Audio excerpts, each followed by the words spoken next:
আসসালামু আলাইকুম। কুলুরা গ্রামবাসী যারা আছেন, আপনারা যে দলই করেন না কেন, গ্রামের উন্নয়নের জন্য, রাস্তাঘাটের উন্নয়নের জন্য যার হাত ধরলে ভালো হয়, আমি মনে করি তাকে সমর্থন দেওয়া উচিত। গ্রামের উন্নয়নের জন্য সবার সম্পর্ক রাখা দরকার। দিন শেষে আমরা গ্রামের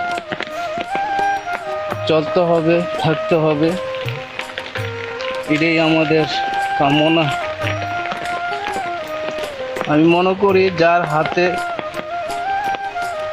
কাজ দরকার, যাকে দিয়ে কাজ পাওয়া যায়, সবার সাথেই আমাদের সুসম্পর্ক রাখা দরকার। সবাই ভালো থাকবেন, সুস্থ থাকবেন।